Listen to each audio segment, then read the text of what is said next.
नमस्कार अचुस्मिता किचन रे आपण समस्त को अनेक अनेक स्वागत। आज मु आपण मानक सहित शेयर करने नहीं आसी आम ओडिशार एक पारंपरिक रेसिपी हबिष डालमा। स्पेशली कार्तिक मासरे ए डालमा को आम बनै था। प्रत्येक ओडिया मानक घरे घरे ए डालमा कार्तिक मासरे बनी थाए। खाइबा तो बहुत भल लगी थाए आ बनैबा बहुत इजी मध्य। स्पेशली गरम गरम अरुआ भात सहित खायापी कि बहुत बढ़िया लगी थाए। तो आपण को अनुरोध करी आज भिडियो को आप प्रथम शेष पर्यंत देखंतु। आशा करी आज रेसिपी आपण मानक पसंद आसीबो। तो पसंद आसले लाइक करंतु, आपण को सांग मानक सहित शेयर करंतु एवं जदि मो चैनल को ए पर्यंत सब्सक्राइब करनांती बा मो चैनल नुआ अछंती प्लीज जल्दी सब्सक्राइब करनियंतु। चलंतु ताले स्टार्ट करबा आज रेसिपी। प्रथमे मु आपण को देखैबी यही हबिष डालमा बनवाई मुझे कौन कौन परिबा नहीं। ये देखो कि अमृतभंडार को चोपा छड़े मुझे काटिक रखी कि कंचा कदली कि खंब आलू आउ कि सारू या छड़ा आपड़ ये ओऊ नहीं पारे। ये देखु नहीं ता छड़ा कि मुग डाली जोटा कि कंचा अच्छी प्रथम मुग डाली को आम एमती ड्राए रोस्ट करवा। से देखो मुझे गैस रे ऑन करके बसई गोटे कड़ई। तो कड़ई गरम है ये सुखिला डाली को ये देकी आम भाजी नवा।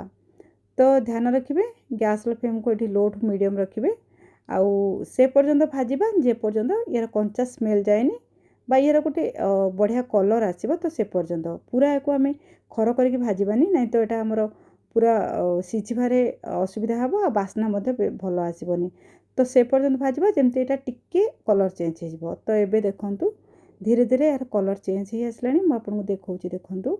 तो एमती जो ना से आम ये गैस को बंद करदे तापर को खोली नवा। तो खोलिकी आम से डाली को धोइबा। तो खोलला परे ये देखूँ से सेम कड़े मुझे देदेछि पानी। तो पानी को ये आमको ये डाली पकेबार अच्छी। तो से मुझे पानी को प्रथम गरम कर देछि आ ताको घोड़े नहीं। तो ये देखूँ धीरे धीरे पानी गरम हो आसला एपटे डाली को धोईकी ये देदेछि। तो डाली देला परे आमे ताको टिके हिपरि भाव एपट सेपट करनबा। तापर आमे डाली को घोड़े देबा। एटा गोटे फुटिला परे ही एथरे आमे अलगा जिंस ऐड करबा। एबे देखंतु धीरे धीरे डाली फुटी गलानी आ केते गुडे फेण मध्ये बाहरी छी। तो एई जो फेण गुडी को बाहरी छी तो ए गुडी को जदी हमर डालमा रे रहिबो तो खाया पे भल लागबोनी। एटा को आमे कोन करबा ना तर फेण गुडी को एपरि भाव रे बाहर करनबा। एमती बाहर करके जदी करूचंदी टेस्ट बहुत बढ़िया लागे। तो तापरे ये देखो मु सबू फेण को एमती सेम प्रोसेस रे बाहर करिकी फोपाड़ी देवी। तो तापरे ये देखो सबू मु बाहर कला परे एटा आउ टिके फुटी गलानी। तो ये आम जो काटिक रखिली परिवा को ये आम देदेबा। तो सबू परिवा को देला परे ये आम गैस फ्लेम को पूरा ऑन ले रखिबा। तो भल भाव में परिवा को डाली सहित भल भाव में आम फुटिया छाड़देबा। तो तापरे एमती टिके एपट सेपट करनबा। तापरे ये आम देदेबा स्वाद अनुसार लुण। ये डालमार जेतिक लुण लगे आम देदेबा। देला परे एको आम घोड़े की 10 रु 15 मिनिट पर्यंत छाड़देबा। तो ये सीझा भितर आम गोटे मसला प्रस्तुत करवा गोटे स्पेशल मसला जोटा कि हबिष डालमार देले ही यार टेस्ट बहुत बढ़िया लगे। तो ये किसी जीरा किसी पान मधुरी किसी गोटा गरम मसला गोलमरीच और किसी गोटा धनिया। तो ये सब जिनस को आम भाजिकी गुंड करके ये डालमार दबा। तो से एपटे देखो मु गैस ऑन करके बसई गोटे कड़ई। तो कड़ई गरम होला परे आम ये सब गोटा मसला को देदेबा। तो देला परे ये आउ गोटे तेजपत्र को ये छिंडे देदेबा। देले ही यार टेस्ट बहुत बढ़िया लगे तो मसला रे। तो ये सब जिनस को आम टिके सम पर्यंत भाजवा। एक पूरा खर करके भाजबानी। जिते कड़ई आम पूरा भलसे गरम होपर ये आम गरम कड़ई को बंद करदेबा। माने गैस को बंद करके आम ये गरम रे ही यही भजा को प्रस्तुत करवा। तो एमती कले कौन हम ना पोड़ी जीव तार गोटे अलग बास्ना आसो। ध्यान रखिए आमको गुंड करने जी दरकार ना गरम बा भाजवा सेतिकी ही आम ये भाजवा। तो बेसी भाजबानी। तो ये देखूँ मु गैस को बंद कला टिके सम पर्यंत एमती भाजी नौची।